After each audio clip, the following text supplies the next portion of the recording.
Well, hello and welcome to the Code. I'm Pastor Henzy Green, and today I want to invite you to see something you'll very rarely see. Three generations of Black men just chopping it up. But before we get started, I want to take a moment and allow my co-hosts to introduce themselves. Hello, my name is Dwayne Lloyd. I am a screenwriter. I go by the handle of the 818 Original on Instagram. Welcome to the Code. Greetings and good afternoon, everybody. My name is Talby Patterson. I'm a business owner, teacher, educator, community advocate, mentor, all of that good stuff. Sit back, relax. Welcome to the Code. And I'm Pastor Henzy Green, senior pastor of Emmaus Christian Church. I represent what I call the plus crowd, and I can't wait to get into this topic. Well, today we're going to talk about relationships and how do you know when to hold them and when to fold them? In other words, each relationship to some degree is transactional, and we have to know when are we better together and when are we better apart. So what do you gentlemen have to say about that? Well, I think, the first thing you said when you said some relationships are transactional, I also think some relationships are transitional. They help to get us to that next place or to usher us out of, a season that is really no longer profitable for us. And I think sometimes because God will use people like that because we get comfortable, you know what I mean? And comfortability is your enemy. And sometimes God will use people, to help usher you out of those places. When to let it go, I think that depends on when the relationship becomes detrimental and begins to undermine the very thing that it was designed to do. If it was designed to move you, then okay, and you're still hanging out, and they're hanging around after you done moved, and you find that you didn't move no more. Maybe it's time to let it go. So what are the signs that you see that says it's time to let go? Like in relationships you've been in the past, how did you know when it was time to let go? What were the signs? For me, it was behavior. Behavior is the best indicator of anything. Like, you saying something versus what you're doing are two different things. And for me, it's always been about how a person makes me feel. And that's with anything, whether that's church, business, relationships, even being a basketball player. There's certain people that I just don't want to play with, don't want to be on the same team as because of how I feel as a teammate with them. And so I've always been the person trying to not think what I think or feel about that person, place, or thing. And that's betrayed me.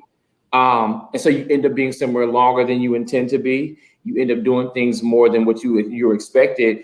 And you heard the Lord, or you heard in my case, it's either God or my mother. My mother is the queen of, listen, something about that person, place, or thing I don't like, and I'm just telling you. And so when I get that, then normally something happens and there's a reminder from God to say, well, you should probably let that go. And I just think that the behavior and your internal emotions, when they tell you that, hey, this is not good for you, you got to listen to yourself.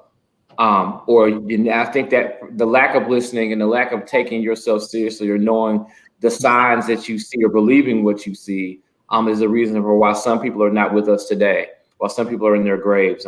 Maya Angelou said it best: when someone shows you who they are, believe them. And I believe you. Yeah. I don't know. I was just talking today. Some of you know I'm celebrating my birthday today, which is happy birthday, man. A moment of reflection. You start looking back over the years, and I was telling my wife, I'm like, my new friends are 15 years old. Wow. Like I've got literally the majority of my friends are 30 plus year friendships.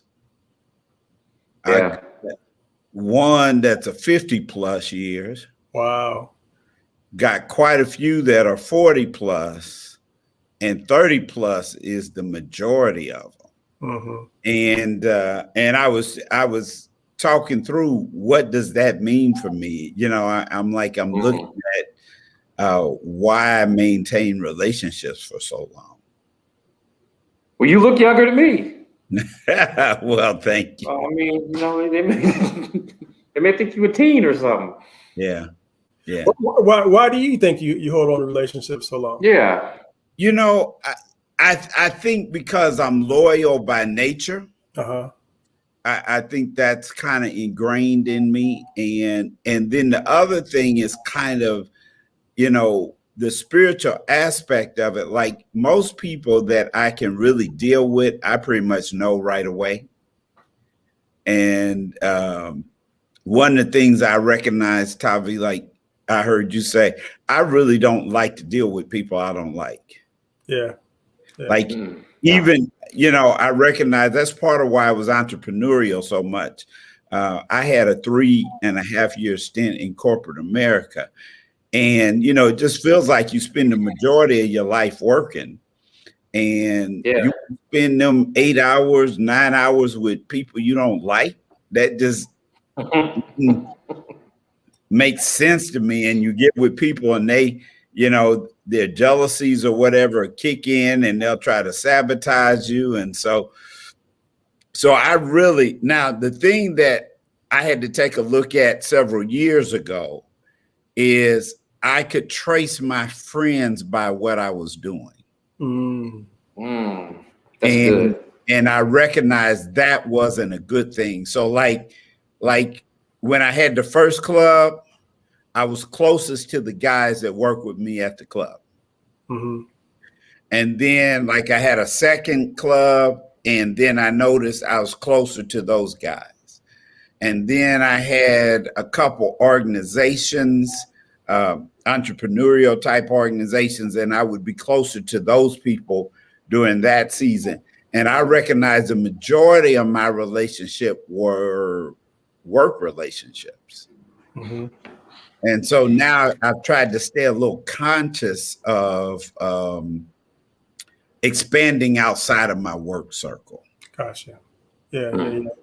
I like what Toby said earlier. He pays attention to how he feels. You know, when you said it, Toby, I went there and I was like, you know what, that's a thing with me as well, even though I may not have recognized it until this very moment. You know what I mean? But there are certain people at one point in your life, you know, they made you feel a certain kind of way. Now, I try not to put too much stock in how I feel because, you know, how you feel is, you know, that's part of the vicissitudes of life. It's going to be ebbs and flows and ups and downs and those sorts of things. But I think if somebody consistently makes you feel something contrary to what you know you are, or you're constantly moving against who you are, I think it's time to reevaluate that relationship. Because I mean, it's like, you know, tires are made for wheels. That's the relationship.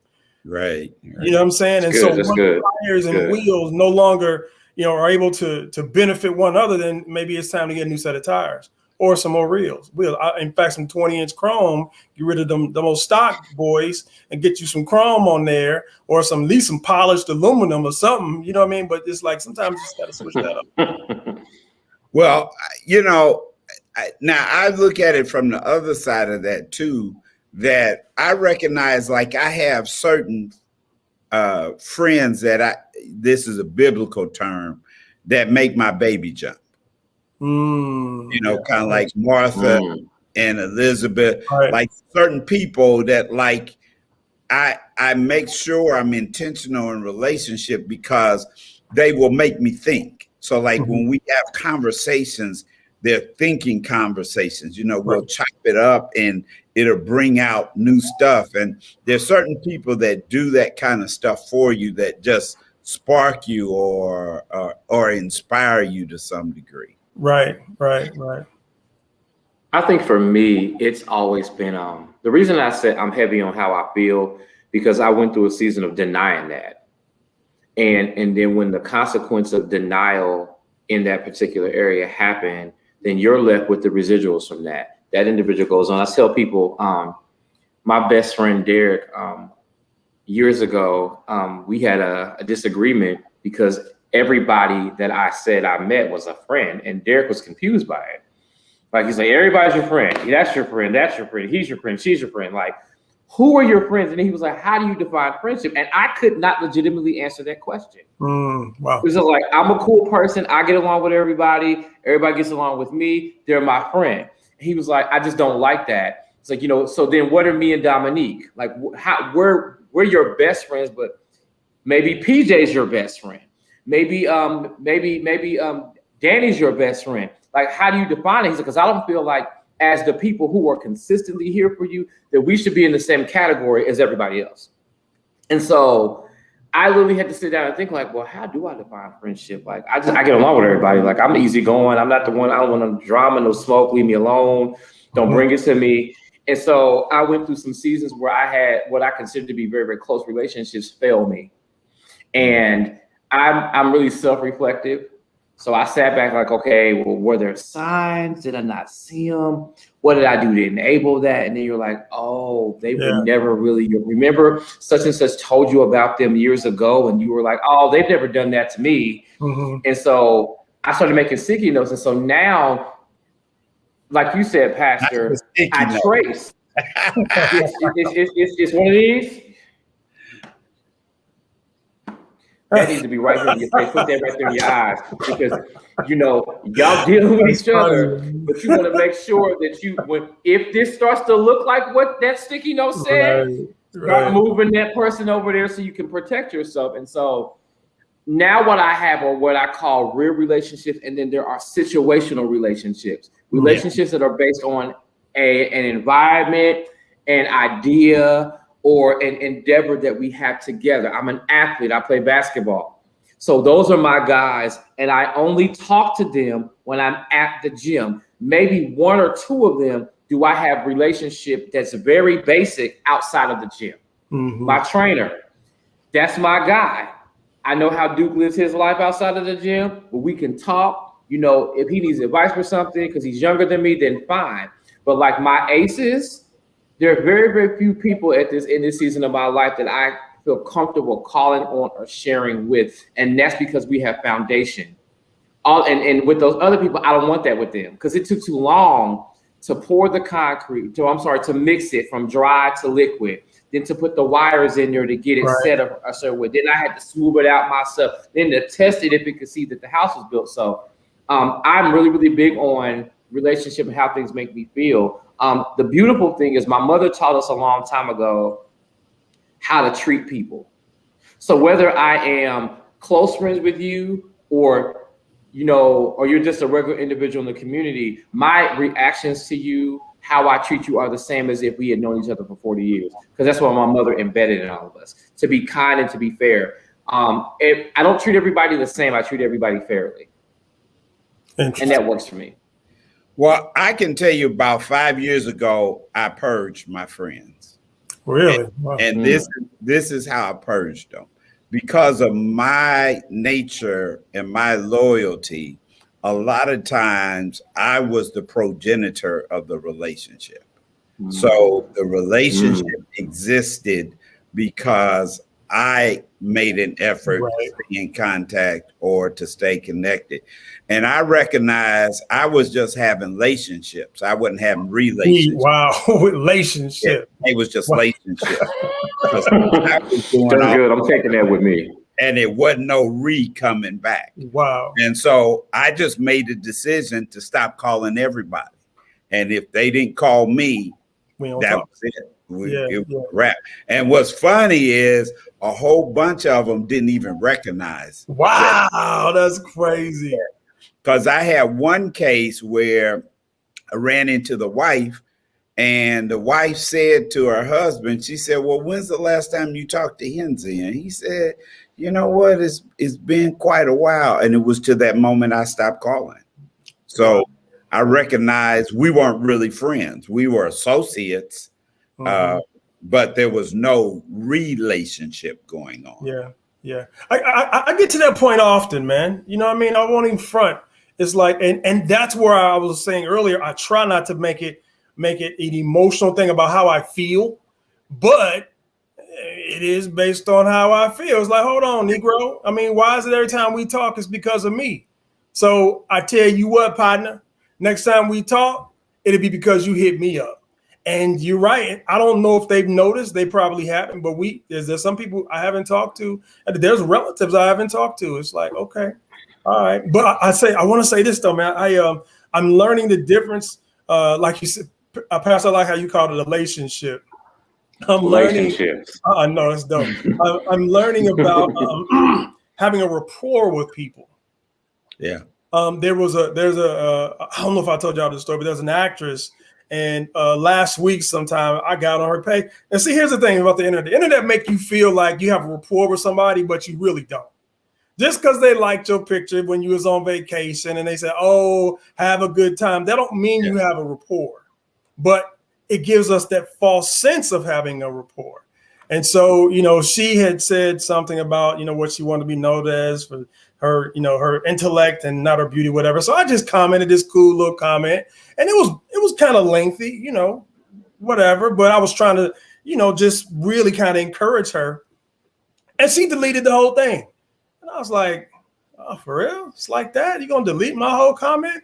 But what I realized was when I started running, the Lord said, you don't have a rapport with her. So if you don't have a rapport, she's under no obligation to listen to anything you have to say, to take it into her spirit, or to keep it on her page. And I think with some of these relationships, the rapport is gone out the window. You know what I mean? It's like where it used to be a relationship and a rapport, maybe a good one, it's no longer, it's not there anymore. So it's like at that point, what are we doing? We faking the phone. Yeah, I can say the temporal nature of social media is challenging for me. I think it's a generational thing. Yeah. Because it's just challenging for me. Because like in my early days on Facebook, I thought I was really building some solid relationships. And people would just like snip their account. You never hear from them again. And it's like, wow. Like I remember it was one young lady I was mentoring. And, it was kind of like a father kind of thing. And she was trying to, I remember she was trying to get into a relationship, and she kind of consulted me about it. And I kind of told her, hey, this is not it. This is not healthy for you, et cetera, et cetera. And I think it kind of hurt her feelings. And so I didn't hear from her for a while. And when she popped back up, it was like, my mentor told me that this wasn't going to be good for me. And he was right. And I'll never doubt him again. That whole kind of vibe. But then like 8 months later, she just killed her account. So like, I'm like, okay, how's everything going? Like that, like, hey, what happened to you? What, So I know for me, one that is connected to long-term solid relationships, right. The temporal nature of relationships on social media to me is a bit unsatisfying. Yeah. I don't trust them. I don't trust any relationship like that. Yeah. Like any relationship like that, I just can't. I can't do it. I don't want no parts of it because it's not real to me. Like I'm a connected person. I feel one of the things that God gave me is to be able to understand people and their emotions and why, and not to be so quickly to judge a person's disposition for X, Y, and Z. But there's so many people in this very city that we live in that I know for real. And then I see you on social media. I'm like, that's not you.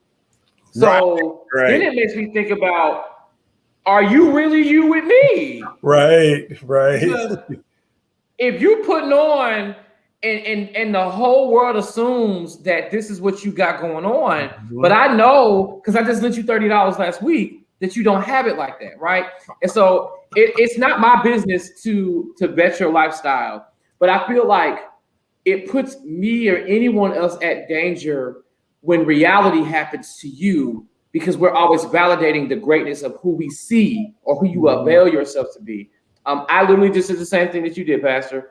I went a whole 4 months and didn't talk to no, because I'm the person that's always pushing relationship. I'm the first person to call, first person to text, first person to show up. And I'm like, let me go back to last year. Hardest year of my life today. Watch my best friend literally deteriorate and then had to bury him in the ground. All these people that were quote unquote cool didn't really step in to pray, to check on, none of that.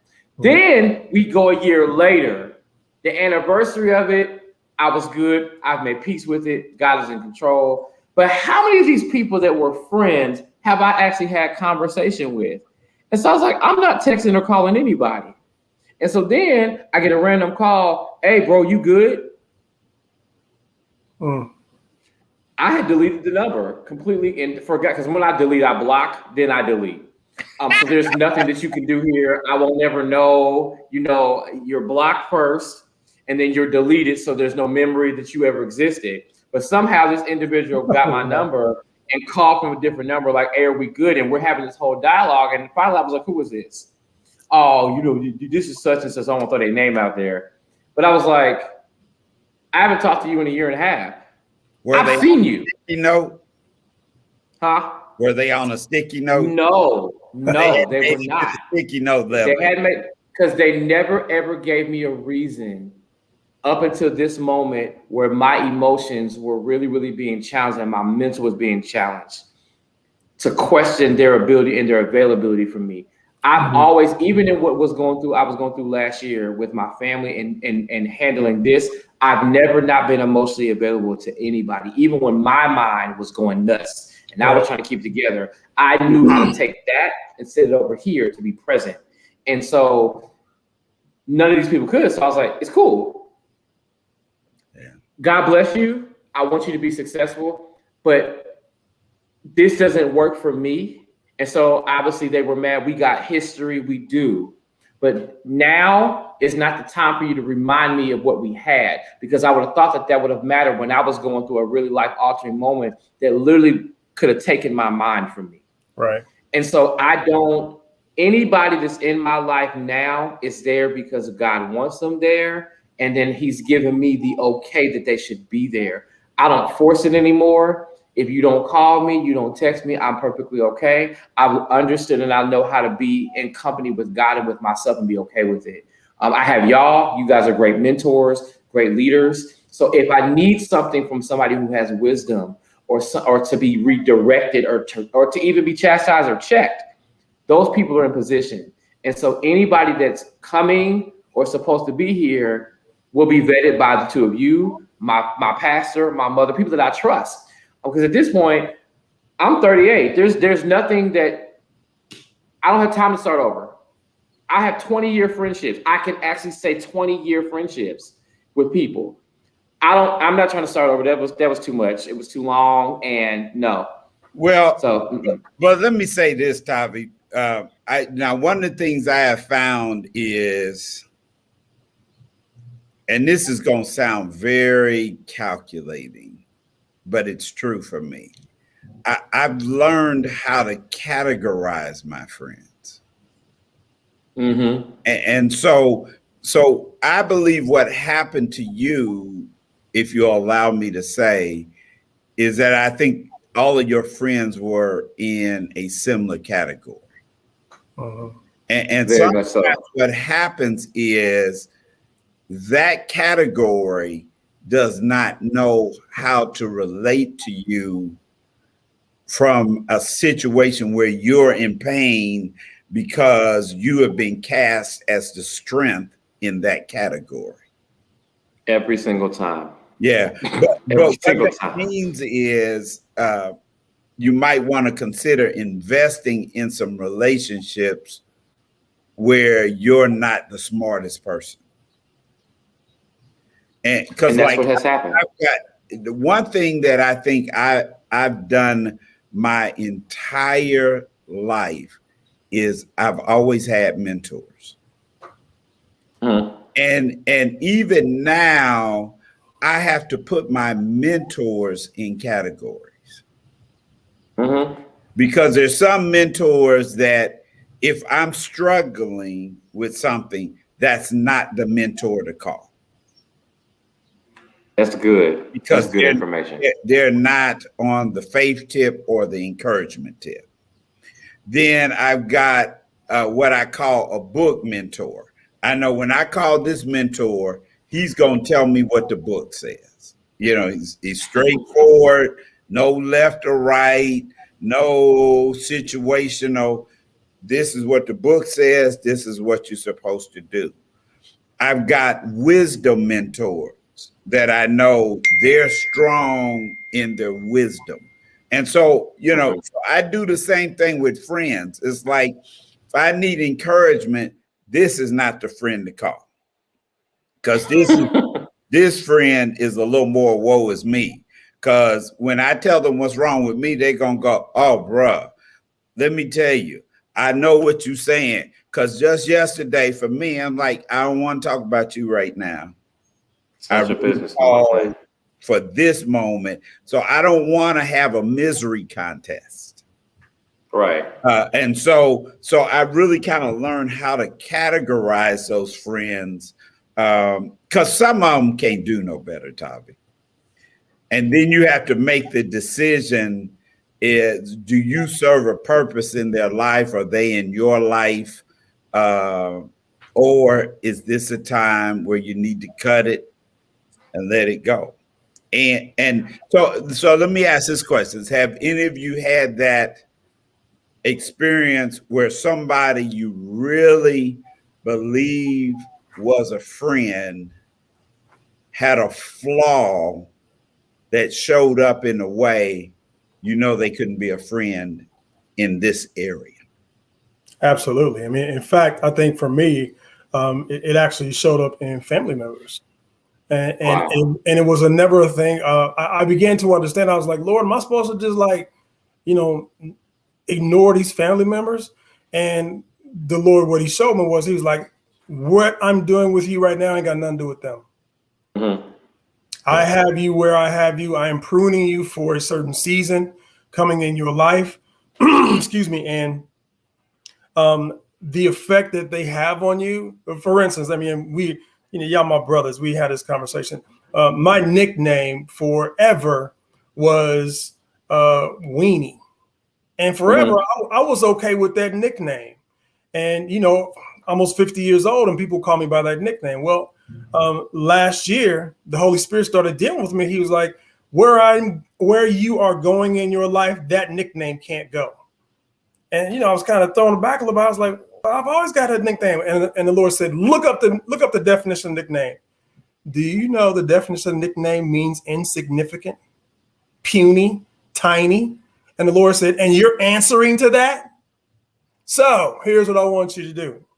I want you to declare to everything that has ears, everything that can hear your voice, that you will no longer answer to the nickname. And I saw pushback like you would not believe.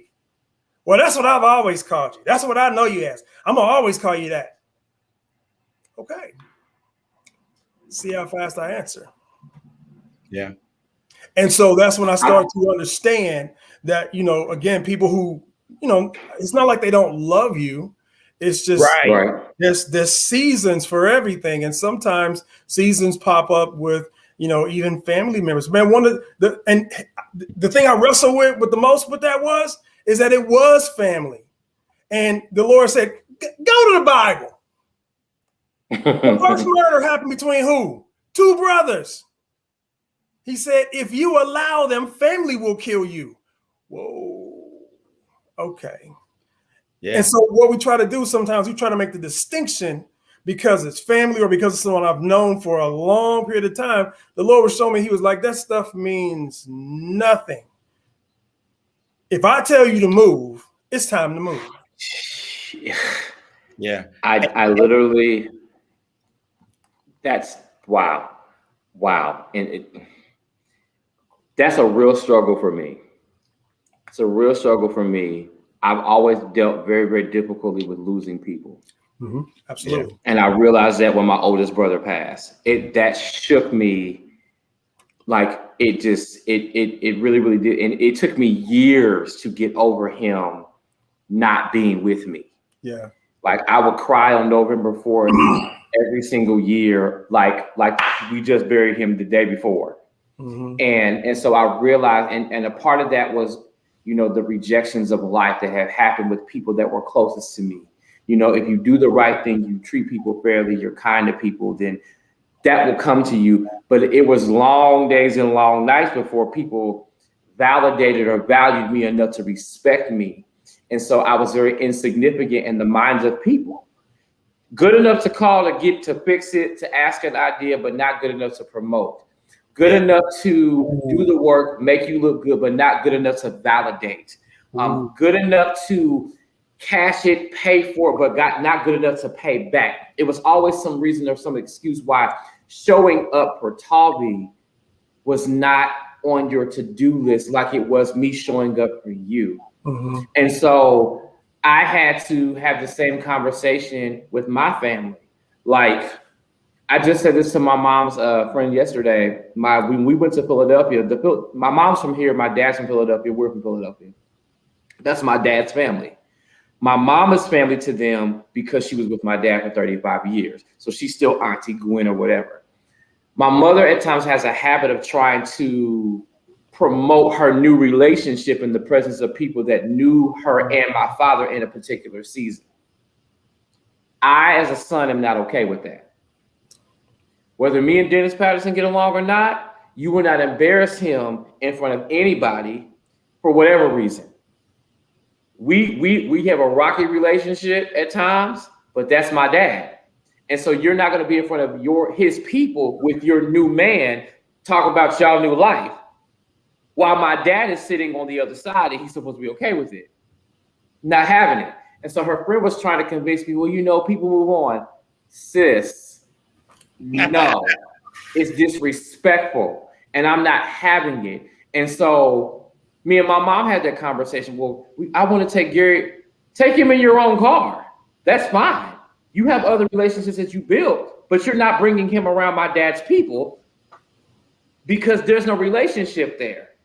And so having to put people in their place was always hard for me because I could do confrontation, perfectly okay with it, but it's always been hard when it comes to people like my parents and my siblings because of their heartstrings, and you don't want to hurt them, and then they can hold grudges and stuff like that. But at the end of the day, I feel like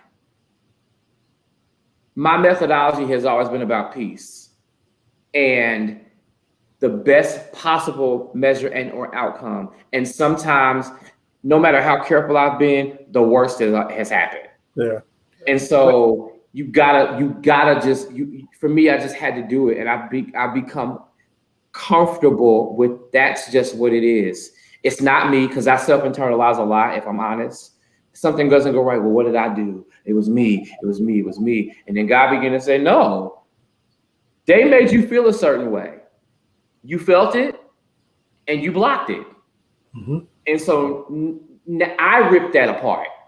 Well, that whole peace thing is misunderstood, because I used to do that too. I know y'all probably can't tell by my demeanor now, but growing up, I had a fire temper. I mean, like I was like one of them cartoon characters where your head blow off. Oh, wow. I was that guy, because I was small and guys would mess with me. I throw a chair. Same thing here. Somebody mess with me and they'd look up and a chair hit the wall right next to them and they'd be like, "You crazy." So what I did was I recognized that wasn't right. And so I started trying to follow peace. But I got to a point where God said to me, I am not peace. Peace is one of my things. He said, because there's certain moments I call you out of peace. And he said, you're following my thing more than you're following me. Wow. Wow. And it was like a cold shower because he was absolutely true. Because I figured God's peace. So if I follow peace, I'm following God. And God said, no, there are moments I call you out of peace. Right. And I was unwilling to go. Wow. That's real. I think those moments where God calls us out of peace will often involve people who we have the most in-depth relationship with, because it's that whole comfortability sort of thing. You know what I mean? I've absolutely had, like you told me, the worst time, man, and just trying to be able to discern, not just with family, but with friends for a long time. I have people who, who I've known for 30, 40 years, and we got lots of memories together. But I'm not in that place anymore where I'm going to have those same conversations we've been having for the last 20, 30, 40 years. I'm just not there. You know what I mean? Yeah. It's like I got a wife now and I got grandchildren now. And yeah, we can talk about a pretty girl here and there. But if every time I see you, you talking the same kind of conversation when it was when we was in our 20s, come on, bro. Yeah. I can't go back there. I think it comes down to what I call deal breakers, where you have to kind of get some clarity on what are your deal breakers. Or I've been taking a course, and in this course, they call them what are your non-negotiables. And locking into those, because like I had a friend that, like, this was a female friend. We were friends in college, just friends, but this was my dream buddy. So she had a dream and I had a dream, and like everybody else got sick of us talking about our dreams. But me and her, like, we would sit up all night and just talk about our dreams back and forth in explicit detail. And so, that was extremely valuable to me in my college years. And we remained friends over the years, and we were doing something. It was something in ministry that we were going to do together. And I put the project up, and it was her idea. And she went left on me about me doing her idea without her. And I said to her, because she, it was very confrontational. I said to her, okay, I won't do it. And she didn't believe me. And I said, you know what? We've been friends for, at that point, 20 years. And if my word don't carry weight with you, at this point, we don't need to be friends anymore. And that was the last time I spoke to her. Wow. Wow. That's, I've tried to get past this part a little bit, but since we're having this conversation, I'm gonna have this conversation.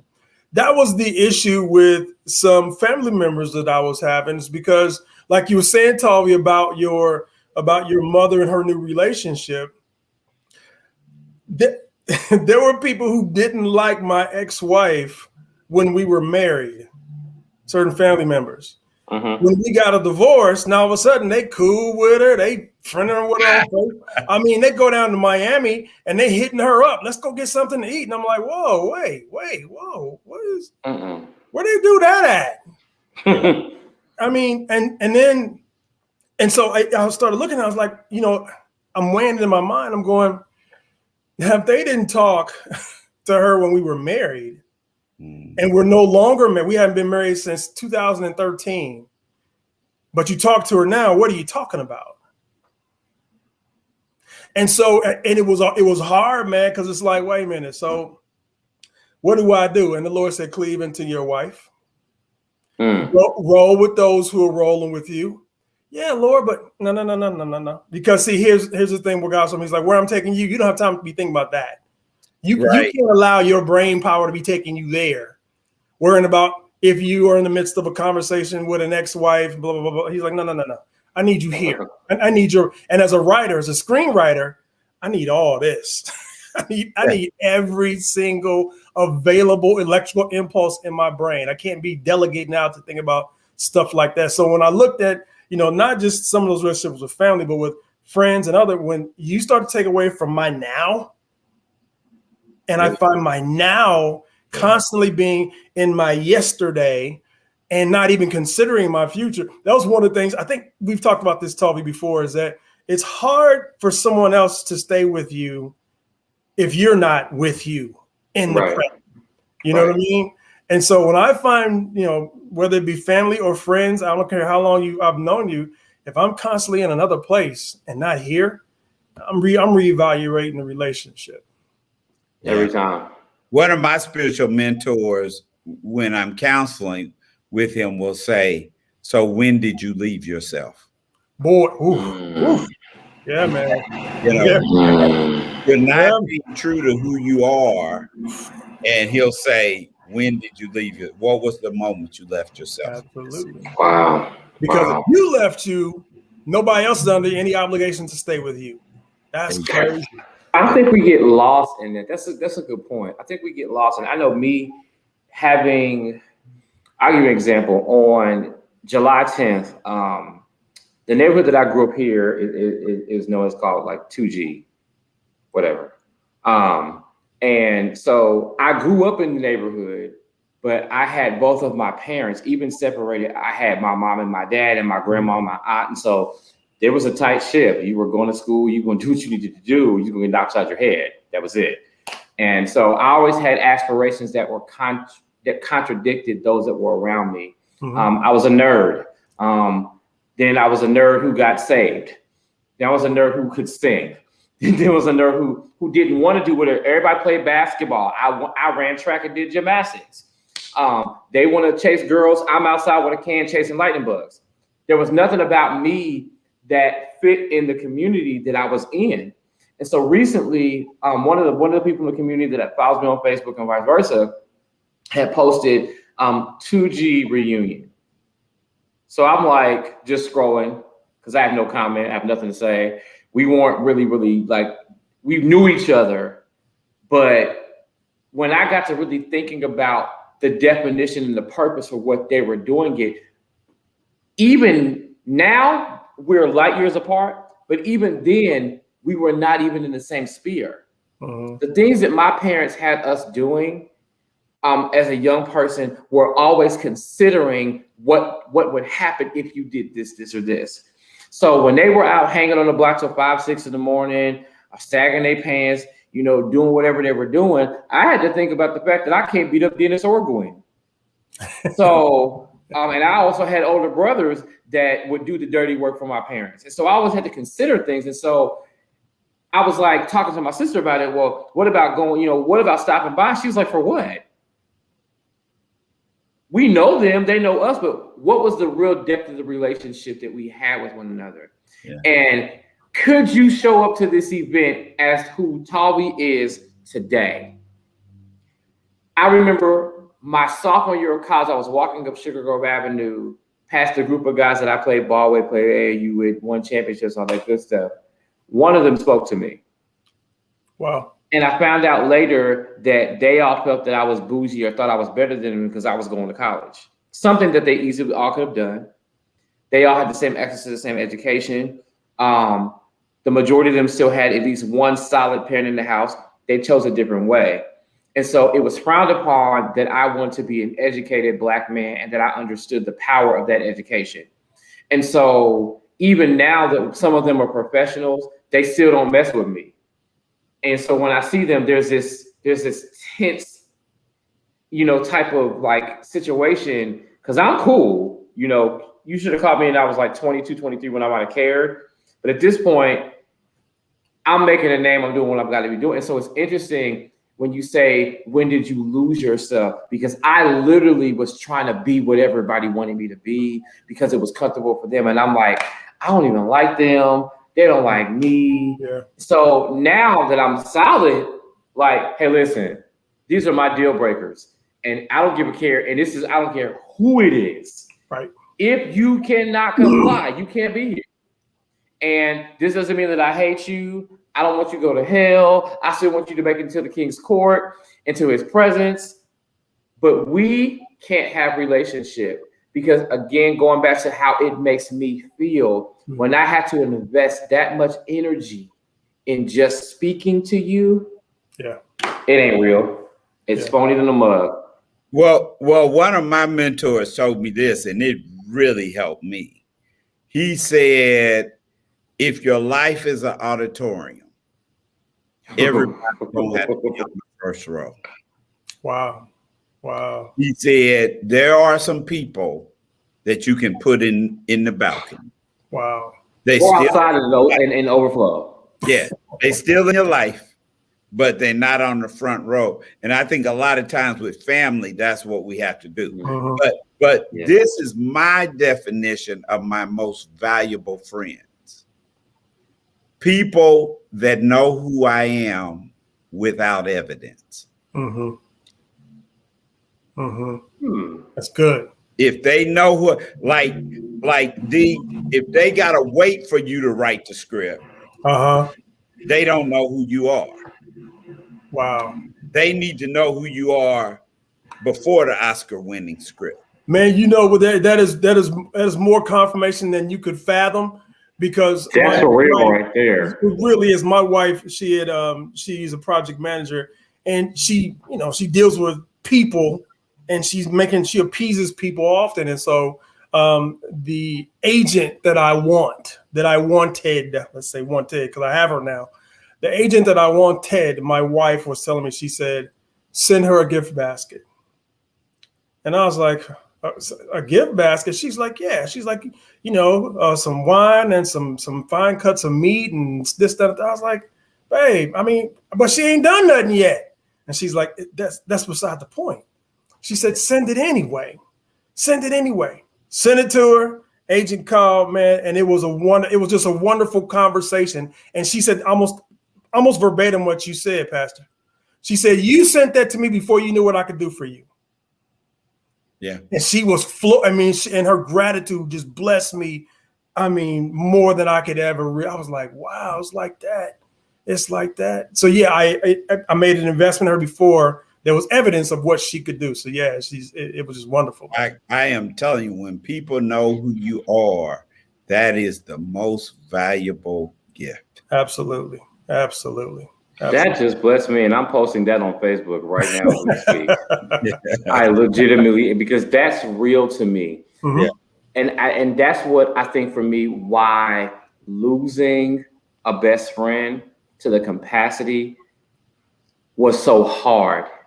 Because no matter how much we had difficult moments or argued or fussed or fought or whatever we did as best friends, as brothers, I knew without a shadow of a doubt, even when there was some type of suggestion where he was like, I don't know, that no matter what I needed, I could call Derek. Derek may go clean off about the fact that I had to ask him for something, but he was going to come through. And it's the same thing with Dominique. I don't have to worry about them believing in who I said I was or who I said I'm going to be. And the people that are currently in my life right now, you guys included, without any other evidence other than me saying this is what I do, have taken a chance on me. And the obligation on my part is to follow through so that there will never be a question of you weren't who you said you were. Mm-hmm. And so, and I think to me, that's so pivotal and so powerful. Like, cause I do that. You said you great, then you great. It ain't for me to question. Right. You know, don't, that ain't for me to, that's a you and you battle. But just know that I'm not gonna be the person ever invalidated. Well, one of the things I did recognize is greatness does run in packs. Amen. They try to make it like it's a lone wolf thing, but no, what you got to do is you got to catch greatness in other arenas. Like when you look Edison and Ford and all of them guys, they were boys. Mm-hmm. You know, they hung out, even though one did this and one did that. Greatness recognized greatness, and they hung out with each other and they fed each other, because people on another level really can't do you that way. And sometimes I think we try to hold people accountable for stuff that is beyond them. Yeah, beyond them. When you were talking about greatness running packs, we were talking about, the late great Paul Mooney. And a part of mine didn't know that it was Robin Williams, John Witherspoon, Richard Pryor, Paul Mooney, George Carlin. It was like 7 or 8 of them. They used to all hang out together as young men. Yeah, and I was telling him, I said, man, I didn't realize that Robin Williams, even though he was the real first breakout when he did the Mork for Mindy's stuff, he was amongst the youngest of the group, and he wasn't the funniest. He was sitting back looking at the brothers, listening to their jokes, and kind of just run off. And then when he presented it to the mainstream, they was like, "Whoa, that's our boy," little Robin that was, doing his thing over in the corner listening. But again, that greatness was all in packs. Yeah. It's real. So let's wrap it up. We've been talking about friendships and how you value them, how you evaluate them, and how you know when to hold on to them and when to let go. So if I gave you guys 45 seconds to kind of summarize what you feel about this topic, what say ye? I think it's time to let a relationship go when, much like a flower in a garden, when the persons in the flower are no longer fertilized, but when they become the weeds, maybe it's time to let them relationships go. Because what you don't want to do is it's them stick around and hang around long enough to where they start to choke the greatness out of the flower. Yeah. That's good. Real good. Jesus Christ, somebody getting choked, Lord. I would say for me, pay attention to relationships where there's no cross-pollination. If you're not coming to my flower to get my pollen to transplant it over there so we can both grow together, then I don't need you. I need hummingbirds. They got a whole bunch of energy. They need a lot to keep on going. And so if I'm a hummingbird and I'm flapping and I get over to your flower and ain't nobody touch your flower, but I'm the first one to do it. But when you notice that weeds have grown around my flower and things have picked up and you ain't willing to sift through because my nectar is good so that you can get me over here to grow somewhere else, then I don't need you around. Be careful to make sure that your friends cross-pollinate. They take your dreams, your goals, and your visions to the world with or without you. And goodness, what I really want to say, I have to be cliche. So y'all forgive me. I don't really like cliche. But categorize your friends for a reason, for a season, or for a lifetime. Are they in your life for a reason, for a season, or for a lifetime? And then treat them accordingly, but celebrate each one, regardless of whether it's for a reason, season, or a lifetime. Because there have been people that are no longer in my life that I still thank God for. Yeah. Because of the contribution they made to my life. So just because you weren't in my life for a lifetime does not necessarily mean I am not supremely thankful for your contribution and your blessing to my life. Amen. That's real. All right. Well, thank you for joining us. We hope you've enjoyed this conversation with 3 generations of Black men chopping it up around the difficult subject matter of friendships. Are we better with them or without them? We pray this has been a blessing. Thank you for joining us on The Code.